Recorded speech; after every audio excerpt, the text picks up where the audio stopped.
Michael. All right, well, so welcome. This is the VSGI speaker series. I'm a research faculty in the VSGI, and I am the moderator today. And we have a guest, Bob Bates, who will be speaking to us. I should look at the camera as much as I can. Bob is an independent game designer and a member of the VSGI Executive Advisory Board. Over his remarkable career, Bob Bates has written, designed, produced, and contributed to more than 50 games that have sold over 6 million units and won over 70 industry awards. And actually his bio is much longer. He has a very illustrious career. And I'm going to throw it in the chat right now for anybody who'd like it. It's our VSGI website, his bio on that website. And he's going to talk more about his career as he goes along. Bob is talking with us today about the challenges of creating games versus like on your own versus at a game studio. So Bob, welcome. I'm turning it over to you. Well, thanks. Thanks, Jacob. So yeah, I've been a game designer for 35 years, working on everything from indie one-person games to large studio AAA titles. And just to give you a quick overview of the range of games that I've worked on, I will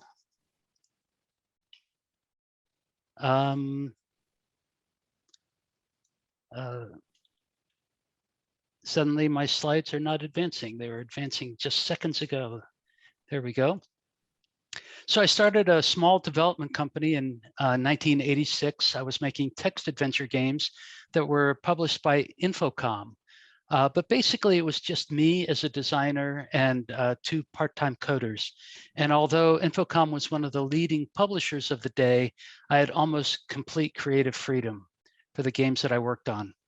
In 1989, I started Legend Entertainment, whose goal was to make more adventure games, but with graphics.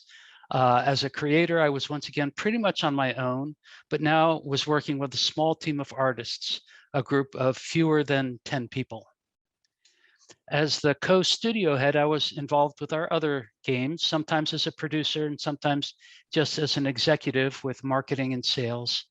But when we got an investment from Random House, the studio grew larger and there were more stakeholders to answer to for every decision. In the mid-90s, Legend started developing first-person shooters, and our team sizes grew to include 20 or more people. We were the first studio to publish games using Epic's Unreal Engine, and Unreal 2 became my first #1 worldwide bestseller. Then in 1999, we sold the company, and while continuing to run the studio, I also became an executive at Atari, a multinational game developer and publisher. In 2004, we closed the studio and I became a freelance game designer and creative director. My clients included some of the biggest, most famous publishers in the business. I designed a role-playing game called Sacred 2 for Deep Silver that sold over 500,000 units. And I worked on Spider-Man 3 for Activision, which became my second #1 worldwide bestseller. And the reason I bring this up is I'm now working with team sizes that sometimes approached 100 people or more.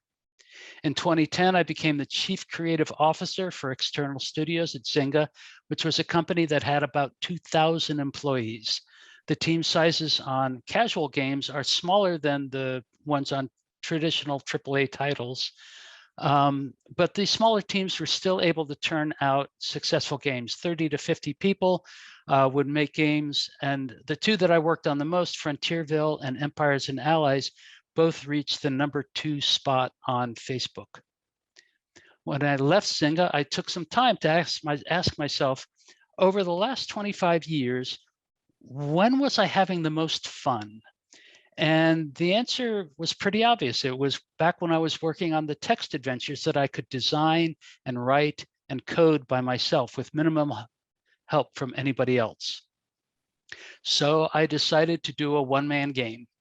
And because I can't draw and I didn't want anyone else involved in the project, the natural choice for me was to do another all-text adventure. Despite its being a super niche category in today's world, It was a game that I wanted to make.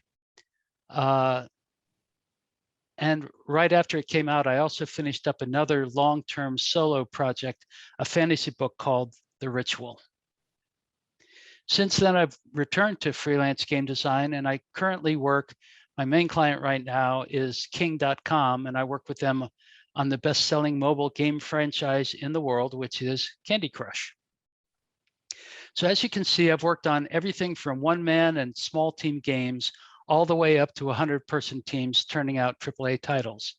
And this talk is about outlining the differences between making a solo game, whether it's yourself and a small team, versus working for a game studio. And the first and most obvious thing to talk about is vision. With a one-person game, you're in complete control over what goes into the product. You don't have to answer to a boss. You can dream big. And the only compromises that you have to make are the ones that you make with yourself. But when you start working with other people, you quickly find that your teammates' visions might not quite match yours. It's not that their ideas are bad, it's just that they're different. And that's if you get to exercise your vision at all. Because when you work in a big games studio alongside 100 other people, you often only get to touch a small portion of the game. You end up doing often repetitive factory-like assembly line work. When you work in a studio, sometimes like that, it feels like you're a cog in the machine. It becomes harder to realize your vision. And because you might only touch a small part of the overall project, you can lose the connection between the maker and the thing that is made. It's hard as a member of a big team to be able to point to a game and say, that's mine. I made that. But collaboration does have its benefits. Other people are smart. They bring a lot to the table. They help you identify your blind spots. They make your ideas better. If there are skills you want to learn, who better to teach you than talented professionals who share your goals? But it's not just about vision. Until recently, and perhaps soon again, a studio space has been a social space. So ask yourself, is your personality better suited to working in a group or working on your own? I've worked out of my house for the past 17 years, and I love it. But my game designer friend, Steve Moretzky, hates working from home. He'd rather be in the office, surrounded by people, collaborating on ideas and organizing theme parties and game nights. So the pandemic has probably given you a chance to preview this choice. Think it over. How has it been for you? Are you better as a soloist? Or do you want to make the kind of music that can only be made in collaboration with others? Or would it be better if you weren't playing an instrument at all?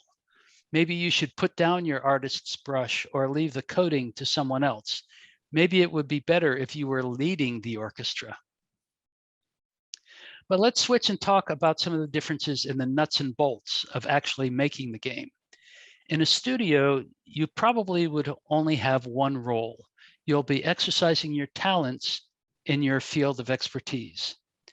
With a solo game, you have to deal with the fragmentation of creative focus that comes from wearing too many hats. You have to be a designer, an artist, a programmer, a marketer, a business person, everything all rolled into one. You have to be your own cheerleader when times are tough and everyone is telling you, this will never work. You have to figure out your tool set. In a studio, you have access to all sorts of professional game making tools, some of which are free, but a lot of which are very expensive.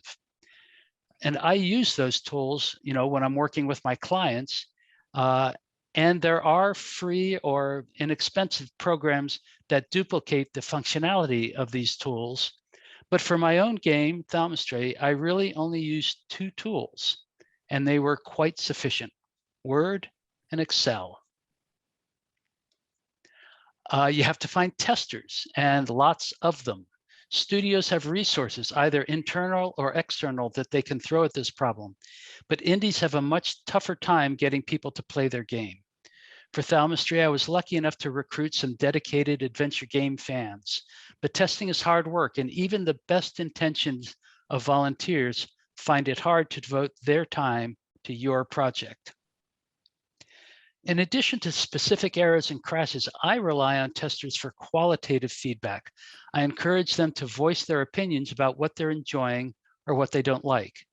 Studios have the resources to convene focus groups to get feedback. But when you're on your own, you might find yourself browbeating your friends and family to play your game, and then play it again a month later, and then a month again after that, and that's hard. But when you get all those opinions and suggestions, how do you keep track of all of them? I call all of those things bugs. In a studio environment, you almost certainly would use Jira to track your testers' comments and opinions and crashes and things that are obviously wrong.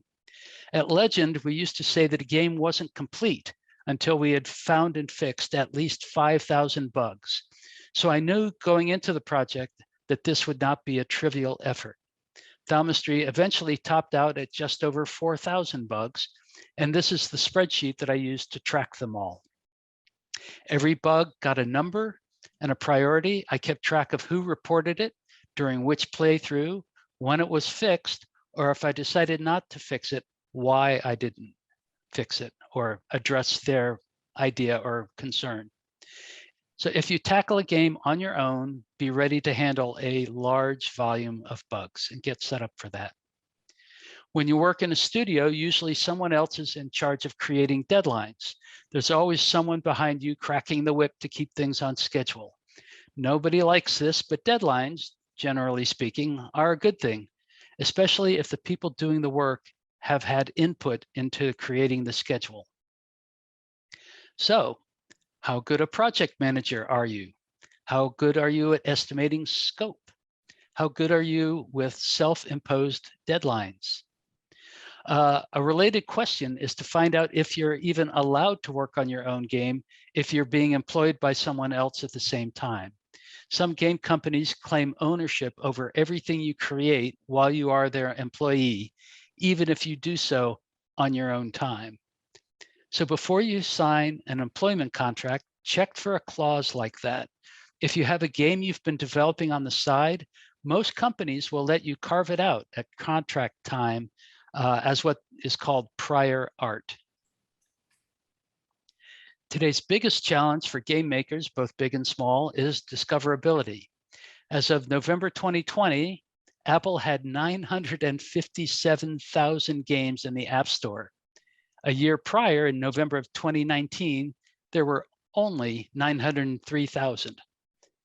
But that means that 54,000 games came out in the App Store last year. That's 148 new games every day. And that's on top of the almost 1 million games that are already there. At big studios, they start testing for marketability and user acquisition from the very beginning of the development cycle. The minute a team floats the idea of doing a particular game, the marketing department is posting fake ads for it, just to see how many people will click to try it. They do this right up until the game is released or canceled. I've worked on games that have cost tens of millions of dollars to develop, only to see them canceled right before launch because they didn't test well. Well, a solo developer can't do that kind of testing. All we can do is build the product, and hope. And once you've built it and put it out there, how is anyone going to find your game? How are they going to find your needle in the haystack? When you're on your own, you have to be the marketer, the website builder, the search engine optimizer, the social media manager. You have to play all of those roles. And again, so this comes down to a question of why are you doing this? Will you be content to have made a game that only a few hundred people will see? Are you willing to do the work that's outside of the game that's needed to get the game into the marketplace? For me, anyway, the answer to that last question has been no. I did do a Kickstarter, which these days is more about marketing your game than about raising money. It consumed 3 full-time months that I could have spent actually working on the game or creating something else. When the game came out, I made 2 or 3 posts on Facebook and on Twitter, but that's nowhere near close to the flood of marketing and PR that's needed to create enough impressions for someone to notice and remember your game. But I personally am uncomfortable with constantly pushing myself out there like that. This is a personal choice that I've consistently made throughout my career. I consciously decided to stay close to the games. A lot of the people I started out with have climbed the ladder of publishing success as executives who wield great power across studios and teams. I'm really happy for them. I've had those same choices, though, and those opportunities, and I've chosen to stay in the trenches. My working days are spent creating characters, writing words, writing code, designing puzzles. I like that. Your mileage may vary. But if you plan to publish a game in any meaningful way, you're going to have to form a company. And when you do that, there's a rat's nest of interdependent requirements that come at you from all directions. So what follows here, some of the things that I've done is to set up Bob Bates LLC, which I needed to do in order to publish the Domistry game. When you incorporate, you need to get an EIN, employer identification number, from the IRS. You need to draw up articles of incorporation. Probably need to talk to a lawyer about that. You're going to need to file income taxes for the corporation. I use an accountant for that. You need to apply for a trademark for your game. Again, more lawyers, different lawyers probably. In the state of Virginia, you have to register as a corporation with the state, and of course, they charge you an annual fee. You have to file your income tax with the state. And even at the county level, here in Fairfax County, to operate a business, you need a business professional and occupational license. Fairfax has a corporate personal property tax. So you have to file a form every year that lists all of the property that your business owns that you use to create the games, including your computers and gaming consoles and even the software that you use. If you're working out of your house, you need a home occupancy permit. You have to set up a separate bank account for the business. Apple and Google, everybody will want that a bank account, and you don't want to have that intermingled with your personal checking account. To put a game on the App Store, you have to become an Apple developer and pay them $99 a year. You have to register your company with Dun & Bradstreet and get a DUNS number for your company. You have to go through a lengthy enrollment process with Apple, during which they vet all your company information. For Google, you have to create a developer account, create a merchant account. They have a 22-point launch checklist. For Steam, you've got to file bank information, tax information, prove your identity. You have to build websites, one probably for your company and one for your game. You have to figure out the design and hosting for that. You have to set up a shop. You have to comply with the European privacy laws. This just goes on and on. If you use a contractor to help you with some of that stuff, if you pay them more than $600 in a year, you need to file a 1099 with the IRS. This stuff just goes on and on. So regardless of whether you're making a solo game or working in a studio, what we're really talking about here is how to manage your creative life, how to figure out how much time you're willing to spend doing those other things versus how much time you want to devote to your creativity. Are you willing to put up with the administrative hassles of making your own game, the finance, the lawyers, the marketing, and dealing with customers who may or may not like what you've put out there? It does come down to a choice about how you want to spend your time. As a game maker, how do you decide what is right for you? It's a very personal choice, one that only you can make. I've given a lot of GDC talks about this, and you can easily find them if you Google GDC, Bates, and creativity. So speaking of how you spend your time, let's talk about time management. This is Randy Pausch, who is a visionary game designer and professor who died of cancer at the age of 47. When he knew he only had 6 months to live, he delivered his famous last lecture with the title, Really Achieving Your Childhood Dreams. If you haven't watched this video or read his book, you owe it to yourself to do that. What isn't as well known is that 2 months later, after having resigned from his job, after having given this talk, after moving his family to be closer to his wife's family, after deciding to do only those things that were massively important to him, he went to the University of Virginia and gave another talk. As he put it, he was 3 months and 12 days into the 3 to 6 months the doctors had projected that he would live. What was so important to him that he took some of his last days on Earth to tell other people about it? That thing was time management. At the risk of brutally simplifying Randy's talk, here's what he said. The real dragons we have to slay are minimizing stress and conquering procrastination. He insisted that we should not only have a to-do list, but that the list should be prioritized. He said that we should have a plan for every day. In my own case, I start each day by making a list of what I want to get accomplished, and then an hour-by-hour plan for fitting all those things in. Sometimes everything I want to get done just won't fit into the day, so something has to get tossed off the back of the wagon. But at least I know about that ahead of time. And when something unexpected comes up during the day, if I've planned to do the most important things first, then the thing that gets bumped may not kill me. Randy believed that everyone had a best time of day for them to be creative. It turns out I've never found that, quote, best time for myself, but I passed the idea along to you because, well, he was smarter than I am. But while I don't have a recurring best creative time of the day, when I do earmark a time slot on a given day for creative thinking, I do defend it ruthlessly. And finally, track your time. For years, I thought I was making a game. Then I started tracking the actual number of hours I was spending on it. And at the end of a month, I realized I wasn't actually making a game. I only thought I was. This is really important.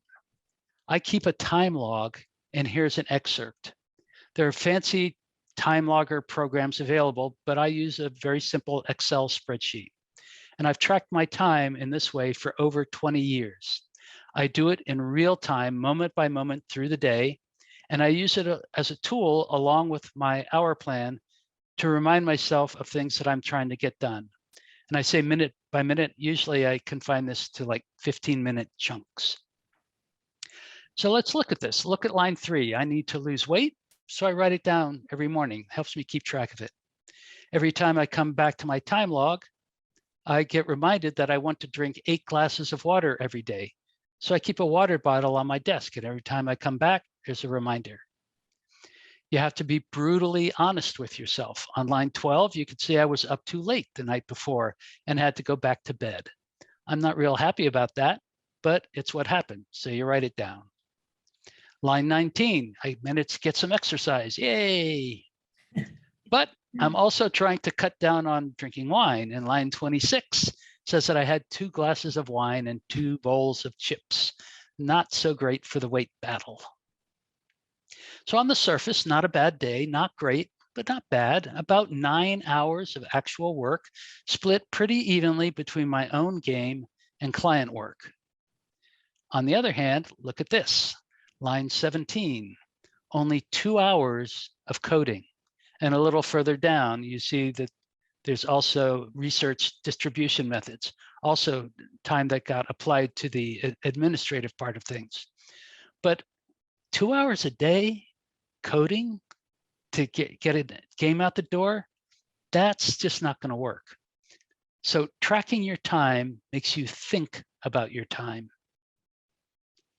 So why did I just show you something so embarrassing and personal as this?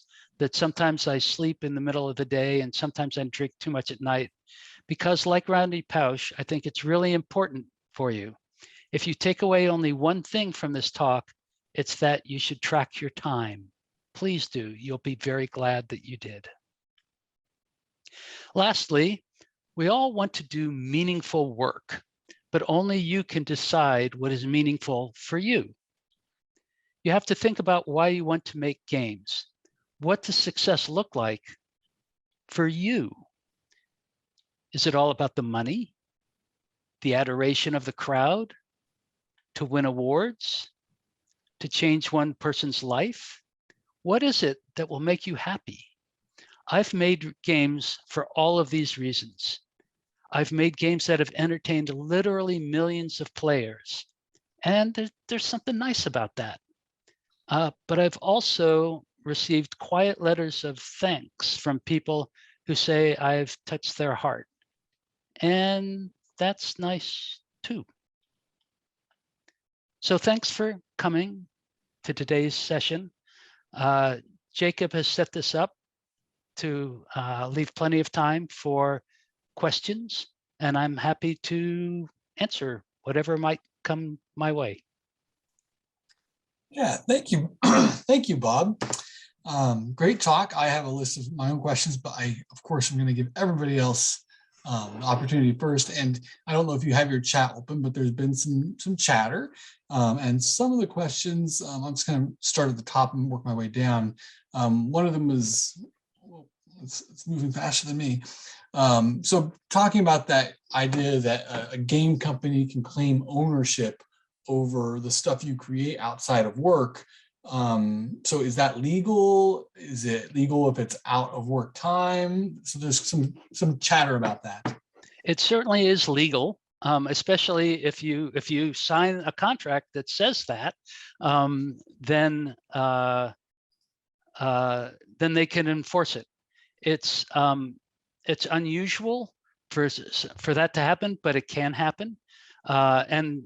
And if you ask for that to be struck when you are negotiating your contract, some companies will do that. But for example, at Zynga, I was able to carve out Thaumaturgy going in, and some other projects that I had worked on my own.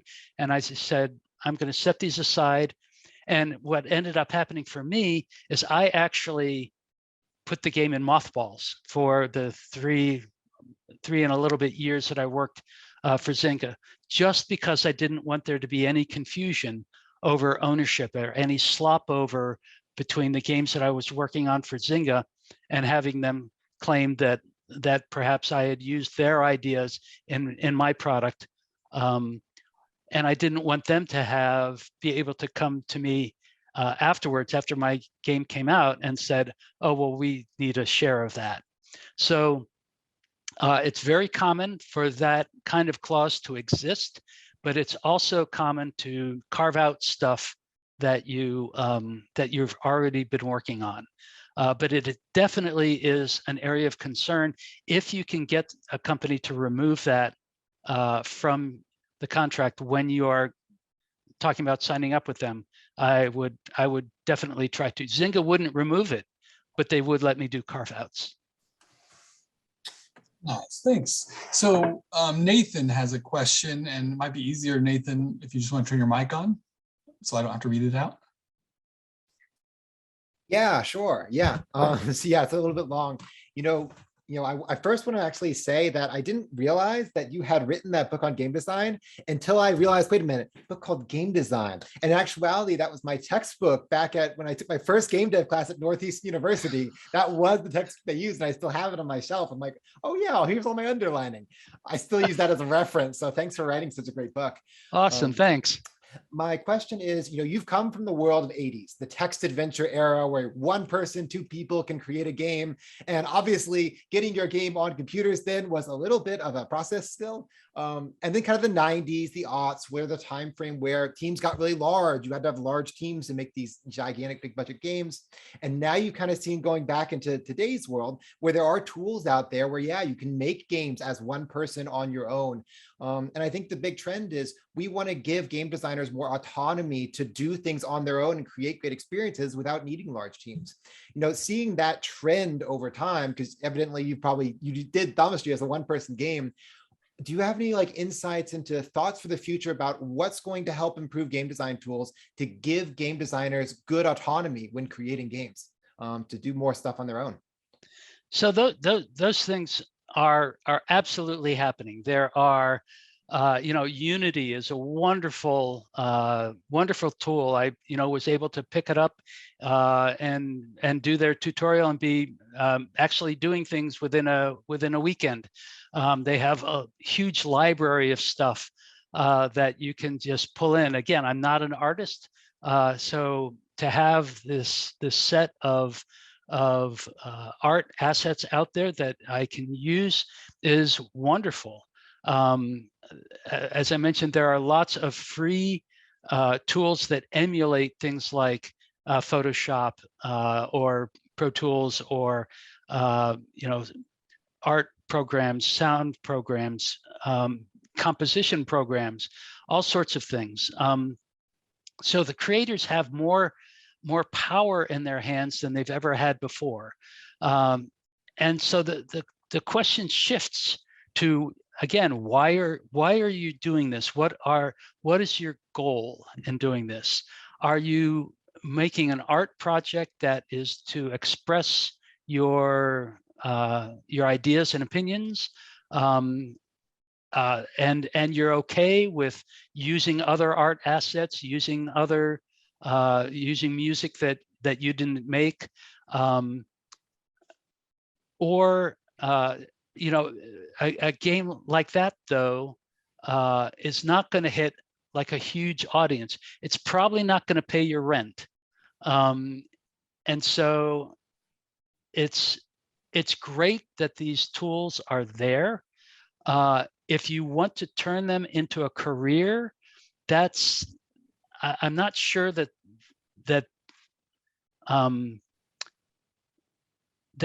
they're powerful enough. That I'm not sure that the market will accept a game made from a kit, from other pieces of assets, in a way that would let you support yourself. If you don't care about that, that's great.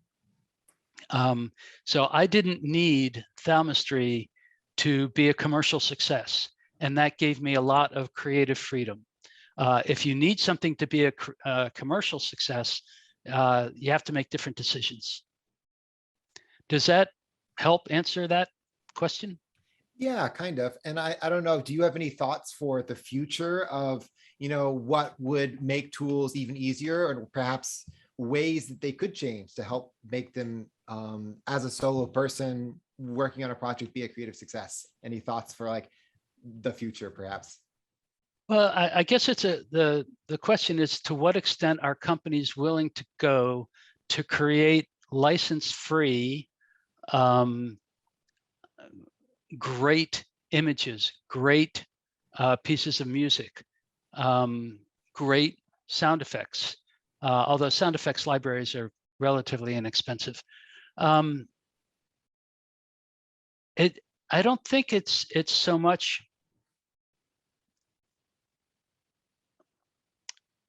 I don't know. Well, it's, as Yogi Berra said, that it's hard to make predictions, especially about the future. Isn't that the truth? Yeah. But I think we'll continue to see companies putting tools in people's hands. We saw this with Minecraft to some extent, with Roblox. There are just more and more things that a game developer can do, and you can pick and choose the things that you're good at and concentrate on what you're good at, and then bring in either other people or other assets to bolster you in the places where you're not so proficient. Yeah, that makes a lot of sense. Thanks. There was another question from Alex, says, what ways can indie devs build a fan base starting out? That's really hard. So I was really lucky in that, I have came from a background of having developed games for Infocom, which in the 1980s was a really big deal. And there's a fan base still around those games. There are Facebook pages and websites dedicated to the Infocom games. And there's still a pretty vibrant text adventure or adventure game community or interactive fiction community. And so I was fortunate in that I had a name that people had a chance of recognizing. Nevertheless, I did a Kickstarter, and I mentioned during the talk that a Kickstarter has become much more of a marketing tool than a fundraising tool. I mean, yes, there's a fundraising aspect to it, but really what you're trying to do there, that platform and the other crowdsource platforms are a way for you to create some assets, to create some art, to create a project, to put something up on a page and have people see it. That's a megaphone for you. That's amplifying your voice and presenting your stuff to people who are out there looking for stuff. And so there's a certain amount of matchmaking that's going on there. Beyond that, there are things, if when you say you're an indie developer, it depends on, sort of how far along you are in that path. If you're a small company, if you're a small group, maybe you'll go to PAX. Maybe now it costs money to do the travel, to get a booth, to do stuff. You go to GDC, you can apply, submit your projects for the indie programs that they have there. So there's definitely it's something that you have to devote time to and develop a plan for. And it might take you into places that you're kind of uncomfortable. I remember starting out at Legend, when we started the company, I would go to software publisher conventions. I'm not a big people person. I don't like parties. That doesn't come easily to me. Giving talks actually is something that doesn't come easily to me at all. I labor over these things, and I'm so happy to be able to do this in a virtual way. If this invitation had come and stand in front of folks and everything, I would have declined it. I only, I give like one in-person talk like every 4 years now, something like that. So I'm really uncomfortable with that. But I knew early on that I needed to do that. And so I remember going to one cocktail party reception at the Software Publishers Association meeting. And I was standing there with, a drink in my hand in a room full of people, hundreds of people, feeling extremely uncomfortable. And I said, well, yeah, but this is your job, that you have to do this. And so I just spotted a guy who looked every bit as uncomfortable as I was. So I said, all right, I'm going to go and I'm going to talk to that guy. So I went over and I talked to him, and he was an awkward guy and I was an awkward guy.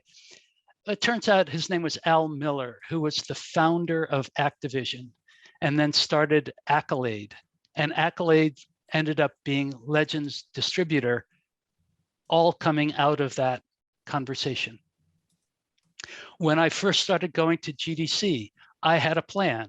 I would go over the program right before the convention, and I would make a list. I would circle the people who I wanted to meet, and I would go to their talks, whether I was interested in their talk or not. And then after their talk was over, I would find an excuse to ask a question. I would go up to them afterwards, give them my card, ask them a question. And after I did that for a couple of years, I became, oh yeah, he's a guy who's around. So when you talk about building a fan base or a personal brand or something like that, you do need to make a plan and execute on the plan. Nice. I like that question. It reminds me of a person I met at GDC who always wore the same, I think, orange shirt and had a mustache, and his look was his brand. So people would say, oh yeah, that guy. Oh, sure. Another question from Sean is saying, Sean White is saying, what other things do you suggest to look out for in contracts? And also my little follow-up to that same question is, non-compete clauses, similar to what you're talking about, but you hear about, little game studios starting up from people leaving bigger studios a lot. And so do they have those non-compete clauses? Do you have to worry about those? Non-compete clauses, and again, I am not a lawyer, but they're generally regarded as unenforceable. And usually you only, people get into trouble with something like that if they really have made somebody mad at them. So like if you blow things up on your way out the door, that's bad. Or if you take stuff, don't take stuff, right? The stuff doesn't belong to you. Don't take it. Don't take the code. Don't take the art. Don't do it. What about the clients? Can we take them? Just kidding.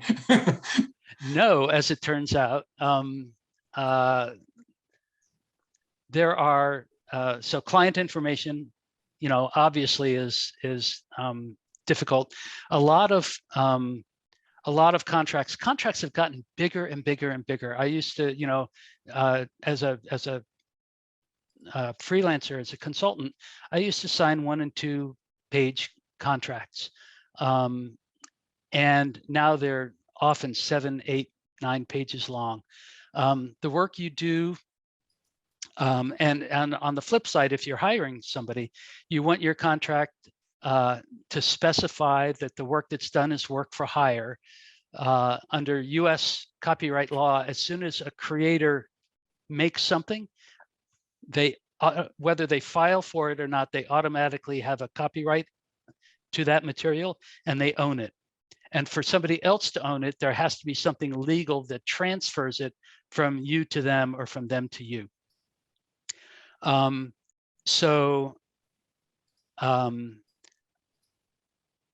It's a convoluted question, I guess.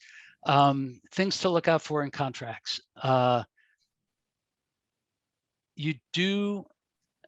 Confidentiality is a huge thing. Most relationships will start with an NDA before there's a contract.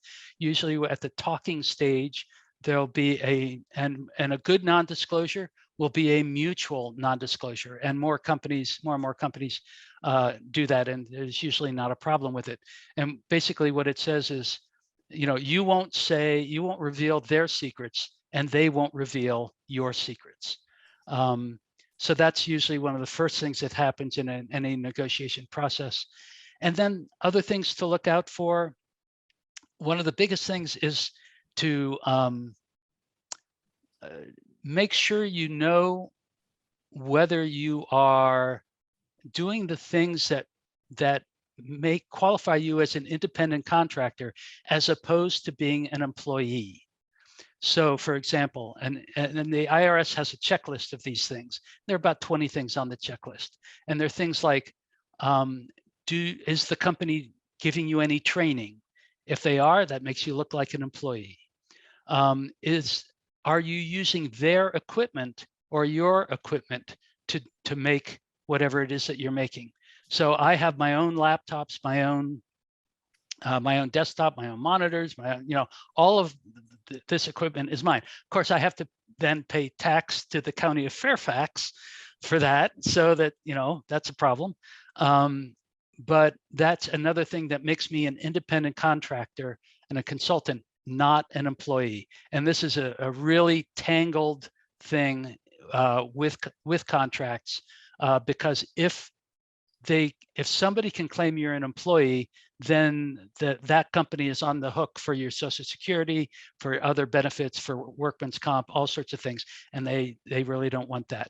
So if you're looking to get that kind of work, you can Google it pretty easily, and look at,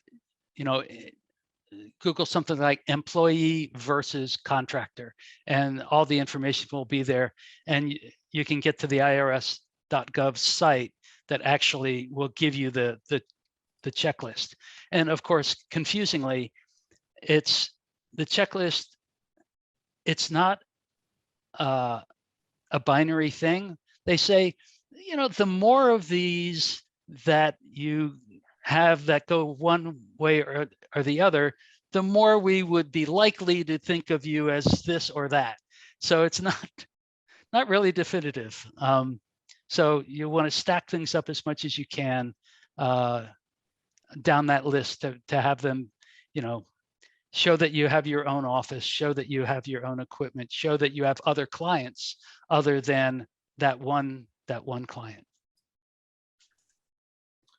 I have a question, Bob. This is Professor Prout. Just so spot on, because I went through all these steps of, building a one-person company and then releasing the game. I mean, so it's kind of actually been a relief to hear that, oh, somebody out in this world understands, and then getting t-shirts made and wearing them around. And, but I teach Game 230, and one of the things, as a narrative game designer and kind of your background, we're kind of exploring how characters and costumes are designed, throughout the kind of history of games, and how environments either kind of hinder or support this hero's journey, if you will, of the character. I was just wondering if you could maybe like touch on that a little bit of like how when you're designing a character, how do you think of them, and then how do you put them into these environments so that they're, like they might have the right tools or those kinds of pieces, just from a narrative point of view.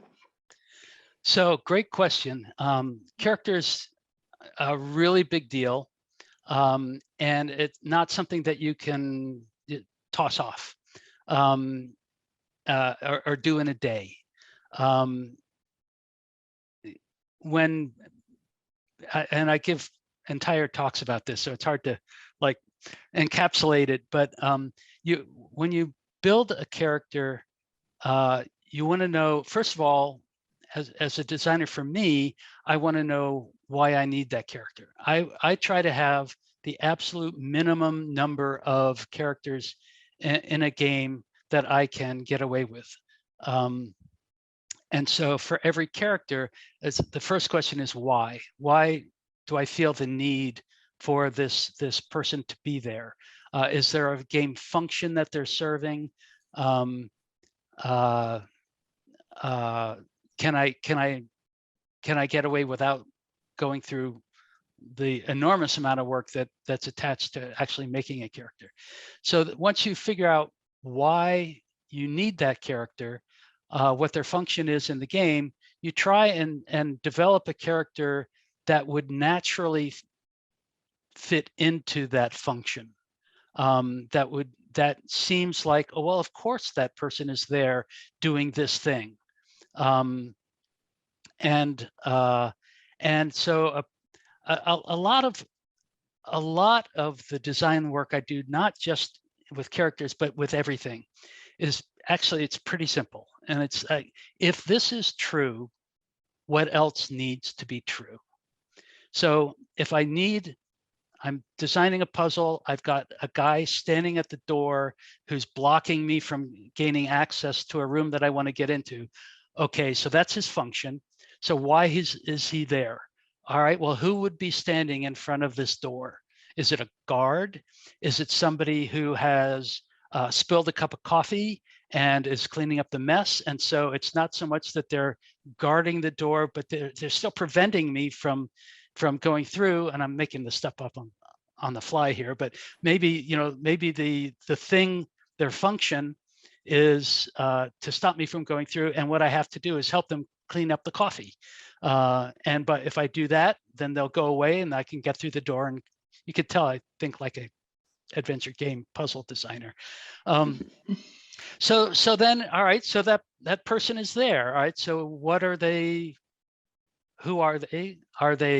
Are they somebody that I want the player to interact with and talk with? Is this somebody who I want to go deep on? Is this, Thalmistry is filled with characters who are inventors, and each of their inventors, it's like, okay, well, I started with the invention, this magical thing, like something that would duplicate any object that you put in it. So I thought, all right, well, who would invent that? And I decided, well, it would be a pair of twins who, their whole lives have been all about mirror images and stuff like that. And so they're the ones who created that. Okay, well, what kind of problems do these people had? And I made them beautiful women who had trouble getting men to take them seriously. And so people would, like not pay attention to them or their invention, or, or say, who really made this? Obviously it couldn't have been you two. And so that starts to add depth to those characters. So it came out of, there's a function that they have in the game. Then who would be likely to do that? Then why are they, what do they look like? How does that fit naturally into that? And then depending on how much time you want the player to be spending with that character, because sometimes you just want to have them, be there and be gone. But sometimes you want to kind of dig in and know what their stories are. And so you create these backstories, you create what Hemingway called the iceberg, that 90% of a character is below the surface of the water. It's never revealed to the reader or the player. Only they only get to see the top 10%, but that top 10% is informed by all of this other work that you did that makes you know who this character is. I'll stop talking now. No, that's really fascinating. And then another question, to see inside the mind, it's pretty really, that creative process is awesome. We often don't get that from, live. Do you also think, so you talked about the puzzle. I'm kind of interested too. Do you also think about how the environment can help or hinder that player, or, character, to provide challenges? Is that kind of then from that, or? Oh, absolutely. In fact, that's, you go all the way back to adventure games, where you're in a place, you want to get something done, there's something blocking you from getting it done. A really simple example is, you're standing in front of a door, there's a window in the door, you see a treasure on the other side of the room, you go to open the door, the game says it's locked, but there's a key up over the door. And so you say, take the key, but it's, well, you can't reach the key. So you go into the room next door and you get a chair and you bring it in, you stand on the chair and you get the key, you open the door, you get the treasure. Well, if that chair is in the room where you are, then this is easy. If the chair is one room away, it's a little tougher. If the chair is down the hall and on the first floor, and that there's that psychological distance where you might not hook you might not connect the idea of standing on a chair to having it be in this room, because it's environmentally, it's so far away. So a trick for adventure game design, for level design, in any kind of game, modern games, adventure games, side scrollers, role-playing games, and the harder you want to make it, the more distance you put between the problem and the solution. The more the more environmental space you put, because it's just the going from one place to the other makes you thinking about other things, and for you to hook, oh yeah, that thing that I saw in New York is going to help me here in Los Angeles. That's a lot harder than saying the thing that's on the ground in front of me can be used right here. So it's used all the time. Thank you so much. That's really insightful. So this is getting close to the 1 p.m. time. I don't know if Bob wants to stick around or not, but I'm going to wrap up. And then, I have a ton of questions I didn't get to, unfortunately. So I'm sure that, we had quite a few people here today, and I hope they all got a lot out of this. We are continuing the VSGI series. The next one, if you go to the website, which I'm going to drop into the chat right now. I don't have the date in my mind, but if you go to that link, you can see the date, but it's by Dave Martell. And the topic is the metaverse and the future of entertainment. So I want to thank Bob again for coming to talk to us, and we really appreciate it. You got, if you check the chat, you'll see some nice, a really nice thank you from Michael in there, and just want to say thank you for joining us. Okay, well, I really enjoyed it, and it turns out I had a 1 o'clock appointment that canceled, so I can actually hang around. And whether you, I think Riza, you might want to decide whether or not you want to record or not. Doesn't matter to me. So whatever you guys want to do is fine with me. Thank you very much, Bob. A lot of our guests do have, I believe, other events at 1 o'clock as well. What we will do is, if you don't mind, I'll ask you offline how these they can contact you if they have further questions, whether it's by email or if you have another avenue you prefer, and we'll definitely distribute that to the group. We really appreciate your time today. Well, you're very welcome. This is a great thing to do. Thank you again. And thank you everyone for attending. Our next event is on November 10th. As Jacob had said, please check the website and there's the Zoom link there for you to join.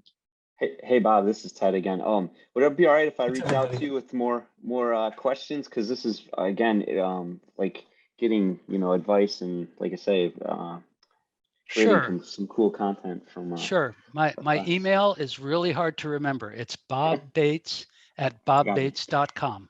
Okay. Perfect. Thank you again, Bob, and thank you everybody for coming. Have a good day. Bye.